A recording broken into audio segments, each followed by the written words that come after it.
तो भाई आपने क्लिकबैंक पे अपना अकाउंट तो क्रिएट कर लिया, लेकिन आप सेल लेकर कैसे आओगे? तो आज मैं आपको बताने वाला हूँ एक नहीं दो नहीं बल्कि 5 ऐसी क्लिकबैंक की टिप्स जिनको यूज़ करके डेफिनेटली आपकी जो सेल्स है, जो कन्वर्जन रेट है वो इंक्रीज़ हो जाएगा। यहाँ पे देखो मैं आपको कोई आलतू फालतू टिप्स नहीं बताने वाला कि आप अपना लैंडिंग पेज अच्छे से क्रिएट करो, उसे अच्छे से ऑप्टिमाइज़ करो।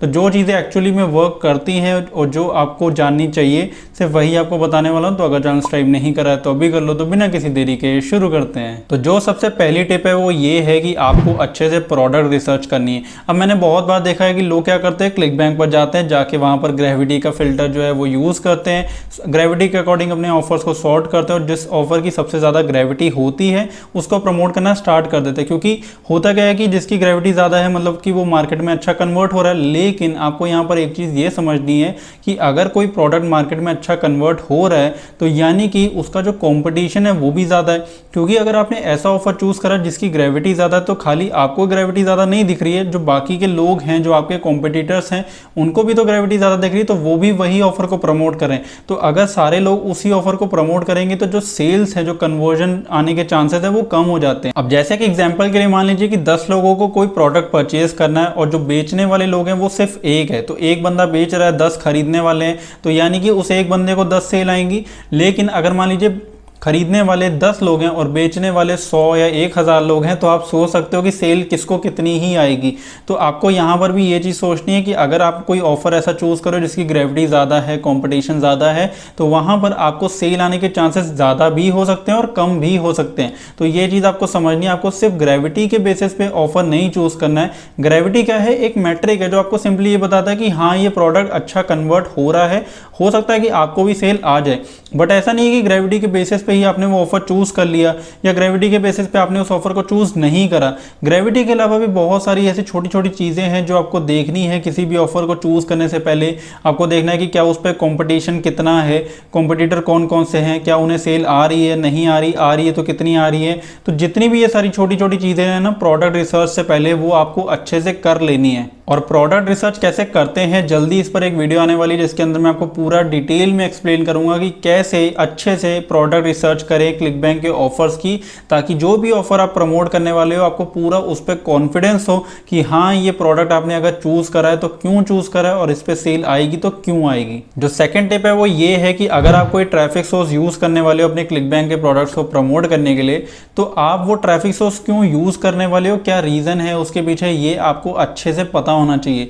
बहुत सारे लोग क्या करते हैं कि एग्जांपल के लिए मान लीजिए आपने मेरी वीडियो देखी और मैंने बताया कि आप गूगल ऐड यूज करो और बिंग ऐड यूज करो अपने क्लिकबैंक के प्रोडक्ट्स को प्रमोट करने के लिए, तो आपने भी गूगल यूज करना स्टार्ट कर दिया कि आपको भी अच्छे रिजल्ट्स आएंगे। लेकिन हो सकता है कि आपने फिर किसी और बंदे की वीडियो देखी और उसने मान लीजिए फेसबुक ऐड बताया, तो आपने अब सोचा कि यार गूगल ऐड वर्क नहीं कर रहा, अब फेसबुक यूज करते हैं। तो होगा क्या, ना आपको गूगल आया ना आपको फेसबुक आया। तो इसलिए आपको अच्छे से पता होना चाहिए कि आप अगर कोई ट्रैफिक सोर्स यूज करने वाले हो तो क्यों यूज करने वाले हो, क्या रीजन है उसके पीछे। अगर आप गूगल यूज करने वाले हो तो आपको अच्छे से पता होना चाहिए कि गूगल के अंदर क्या क्या चीजें होती हैं। बिकॉज अगर कल को आपका कैंपेन नहीं चलता है, आपको क्लिक्स नहीं आ रहे, कन्वर्जन नहीं आ रहे, तो उसके पीछे क्या रीजंस है और उस प्रॉब्लम को कैसे आइडेंटिफाई करना है और उसे कैसे आपको सॉल्व करना है, ये सब आपको आना चाहिए। सिर्फ आपको इतना नहीं आना चाहिए कि आपने वहां जाके क्रिएट कैंपेन के बटन पर क्लिक करा, जाके आपने कैंपेन सेटअप कर दिया। बिकॉज कैंपेन सेटअप करना क्या है कि एक पार्ट है, लेकिन उसके बाद अगर आपको सेल्स नहीं आ रही, कन्वर्जन नहीं आ रहे, लोग कन्वर्ट नहीं हो रहे, बाउंस रेट बहुत ज्यादा हो रहा है, तो इसके पीछे क्या रीजन हो सकते हैं, सेल्स फनल कैसे क्रिएट करते हैं उसके थ्रू, वो सारी चीजें आपको अच्छे से पता होना चाहिए। एक तरीके से आपको जो ट्रैफिक सोर्स है ना उसका मैकेनिक बनना पड़ेगा। जैसे कोई मैकेनिक होता है ना, वो गाड़ी का मैकेनिक होता है, उसको पता होता है कि अगर कोई गाड़ी में प्रॉब्लम आती है, कोई कार में प्रॉब्लम आ रही है तो वो क्यों आ रही है, उसको वो सॉल्व करता है ना। तो ये चीज़ भी आपको पता होनी चाहिए कि अगर कोई ट्रैफिक सोर्स आप यूज़ करने वाले हो, उसके अंदर आगे जाके कोई प्रॉब्लम आएगी तो उसे कैसे सॉल्व करोगे, ये आपको सबसे पहले अच्छे से पता होना चाहिए। जो थर्ड टिप है वो ये है कि अगर आप फ्री ट्रैफिक सोर्स यूज़ करने वाले हो या पेड ट्रैफिक यूज़ करने वाले हो, तो उसके लिए आपके पास बजट कितना है, और अगर आप फ्री ट्रैफिक सोर्स यूज़ करने वाले हो तो कितने टाइम तक आप उस ट्रैफिक सोर्स के साथ स्टिक रहने वाले हो, उसको यूज़ करने वाले हो। बिकॉज होता क्या है कि लोग पहले ये सोचते हैं कि हाँ भाई मैं फ्री ट्रैफिक सोर्स यूज़ करूंगा, ऑफर का प्रमोशन स्टार्ट करते हैं। मान लीजिए इंस्टाग्राम पे पेज बनाया, उसको प्रमोट करना स्टार्ट करा, 1 दिन करा, 2 दिन करा, 10 दिन करा, 15 दिन करा और उसको फिर बंद कर दिया। या मान लीजिए आपने सोचा कि मैं ये कैंपेन प्रमोट करूंगा और इस कैंपेन के लिए मैं 20,000 रुपीज़ का बजट स्पेंड करने वाला हूँ। तो वो लोग क्या करते हैं कि अगर मान लीजिए 1,000 2,000 रुपये स्पेंड हुए और उनको सेल नहीं आई, तो वो सोचते हैं कि अब हमें सेल आएगी नहीं और वो कैंपेन को पॉज कर देते हैं। तो आपको ये अच्छे से पता होना चाहिए कि अगर आप फ्री ट्रैफिक सोर्स यूज़ करने वाले तो उसको आप कितने टाइम तक यूज़ करोगे। 3 महीने यूज़ करोगे, 6 महीने करोगे, 9 महीने, 1 साल, 1.5 साल, 2 साल, कितने टाइम तक आप यूज़ करने वाले हो।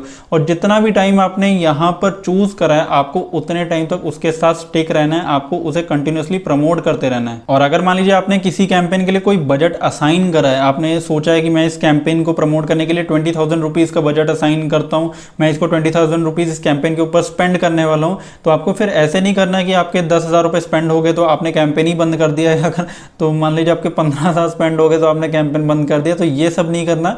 जब तक कि वो जो पूरा बजट असाइंड है वो खत्म ना हो जाए, तब तक आपको कैंपेन को बंद नहीं करना। हो सकता है कि 10,000 के बाद ही सेल आ जाती तो आपने पहले ही बंद कर दिया, तो ये काम आपको नहीं करने। जितनी भी चीज़ें आपने पहले डिसाइड करी हैं उसी के अकॉर्डिंग आपको चलना है। आपको पूरा एक प्लान क्रिएट करना है किसी भी ऑफर को प्रमोट करने से पहले। यहाँ पर जैसे आप कोई एक बिजनेस स्टार्ट करते हो ना, आप उसके लिए एक प्लान क्रिएट करते हो कि आगे कैसे कस्टमर्स को लाएंगे, ग्रोथ कैसे होगी, ठीक है, पूरा एक बिजनेस प्लान क्रिएट करते हो ना, वैसे ही आपका जब ऑफर का प्रमोशन होगा ना स्टार्ट, उससे पहले आपको एक प्लान क्रिएट करना है। एक पेपर पे आपको चीज़ें लिख लेनी है कि ये रूल्स आप फॉलो करने वाले हो और अगर ये प्रॉब्लम होगी तो आप इस ऑफर को प्रमोट नहीं करोगे। तो सारी चीज़ें आपको एडवांस में पता होनी चाहिए। जो 4th टिप है वो ये है कि कौन सा एंगल आप यूज़ करने वाले हो अपने ऑफर्स को प्रमोट करने के लिए। बहुत बार आपने सुना होगा, लोग कहते हैं अपनी वीडियोज़ में कि एंगल अच्छा चूज़ करो, एंगल चेंज करके देखो। तो आखिरी एंगल चीज क्या है? तो एंगल को आप ऐसे समझो कि एक ही चीज को कैसे आप अलग अलग तरीकों से, अलग अलग मेथड यूज करके अपनी सेम ऑडियंस को आप कैसे पिच कर सकते हो, कैसे प्रमोट कर सकते हो। अब जैसे कि एग्जांपल के लिए मान लीजिए कि एक कोई कीटो ऑफर है, कोई फैट लॉस ऑफर है और उस कीटो ऑफर को आप अपने मेल ऑडियंस को भी प्रमोट कर सकते हो और फीमेल ऑडियंस को भी प्रमोट कर सकते हो। तो अगर आप उसको मेल ऑडियंस का एंगल देना चाहते हो तो आपने क्या करा, जो लैंडिंग पेज है उसके अंदर जो इमेजेस यूज़ करी वो मेल की यूज़ करी, जो एड कॉपी यूज़ करी उसके अंदर मेल वर्ड आपने यूज़ करे, जो आपने फीडबैक्स यूज़ करे, रिव्यूज़ यूज़ करे, टेस्टिमोनियल्स यूज़ करे, तो जितनी भी ये सारी चीज़ें यूज़ करी उसके अंदर मेल ही थे। तो आपने कुल मिला के आपने जो एंगल है वो पूरा मेल का दे दिया और जो आपने ऑडियंस टारगेट करी, जो जेंडर टारगेट करा वो भी मेल का था। और फीमेल का करने के लिए आपने फीमेल के एंगल को टारगेट करा, साथ ही साथ एड कॉपी के अंदर भी फीमेल डाल दिया और जो लैंडिंग पेज है उसके अंदर भी फीमेल की इमेजेस, बिफोर आफ्टर इमेजेस, जो ट्रांसफॉर्मेशन होती है उसके अंदर भी फीमेल डाल दिया, रिव्यूज हो गए, टेस्टिमोनियल हो गए, तो हर चीज़ के अंदर फीमेल आ गया। तो आपने वहीं पर उस प्रोडक्ट के 2 एंगल क्रिएट कर दिए, एक है मेल और एक है फीमेल, और दोनों को ही आपने रन करा। तो आपने जब कुछ टाइम रन करा तो आपने देखा कि जो फीमेल है उस पर मान लीजिए आपको 10 सेल आई, 10 सेल्स आ गई, लेकिन जो मेल है उस पर आपको 2 ही सेल आई। तो इससे पता चल जाता है कि जो मेल वाला एंगल है वो उतना अच्छा नहीं है और जो फीमेल वाला है वो एंगल अच्छा है। तो आप फिर फीमेल के साथ कंटिन्यू करोगे एंगल के साथ, और जो मेल वाला एंगल है उसको बंद कर दोगे। तो इसी को ऑप्टिमाइजेशन भी कहते हैं। तो इसीलिए आपको ज्यादा से ज्यादा एंगल्स टेस्ट करने हैं, बिकॉज आप एक चीज नोटिस करोगे जब आप ज्यादा एंगल्स को टेस्ट करोगे कि हो सकता है अगर आपने कोई एंगल सोचा अच्छा कन्वर्ट करेगा बट वो एंगल अच्छा नहीं कन्वर्ट करा, लेकिन उसकी जगह दूसरा एंगल अच्छा कन्वर्ट करेगा जो आपने सोचा भी नहीं था। इसलिए ज्यादा से ज्यादा एंगल्स को टेस्ट करो। जो 5th और सबसे लास्ट टिप है भाई वो ये है कि जितने टाइम के लिए आपने सोचा है कि आप अपना कैंपेन रन करने वाले हो, प्लीज़ उसको उतने टाइम तक रन होने दिया करो। बहुत बार मैंने देखा है कि लोग एक्साइटेड होकर कैंपेन क्रिएट करते हैं, उस पर बजट भी असाइन कर देते हैं, बट 1 दिन 2 दिन 4 दिन उसको रन करते हैं, जब उन्हें सेल नहीं आती वो डीमोटिवेट होकर उसे बंद कर देते हैं। तो ये काम नहीं करने आपको प्लीज़। अगर आपने सोचा है कि आप इस कैंपेन को 1 वीक तक रन करने वाले हो तो 1 वीक आपको रन करना है। हो सकता है कि 4th डे आपको सेल ना आए, 5th डे आपको सेल ना आए, 6th डे भी ना आए, बट 7th डे आपको सेल आ जाए। तो इसीलिए आपको जितना टाइम आपने उस कैंपेन के लिए असाइन करा है आपको उतने टाइम तक उसे रन करना है। जितना बजट असाइन करा उतने बजट तक उसे रन करना है। ऐसा नहीं कि आपने 20,000 का बजट असाइन करा, 50,000 का बजट असाइन करा और 2,000 स्पेंड होते ही आपने उस कैंपेन को बंद कर दिया। तो फिर असाइन करने का मतलब क्या हुआ अगर आपने उस कैंपेन को रन ही नहीं करा? आपके पास एक बैकअप प्लान होना चाहिए कि अगर मान लीजिए ये ऑफर कल को कन्वर्ट नहीं हुआ तो उस केस में आप क्या करोगे। अगर आपने उस ऑफर पे 20,000 बजट असाइन करा है और मान लीजिए आपका 20,000 रुपीज स्पेंड हो गया, आपको सेल नहीं आई, तो उसके पास आपके पास बैकअप प्लान होना चाहिए कि आप बाकी ऑफर्स को कैसे प्रमोट करोगे। क्या बाकी ऑफर्स के लिए आपने बजट रखा भी है या नहीं, कि एक ही ऑफर पे आपने सारा बजट लगा दिया।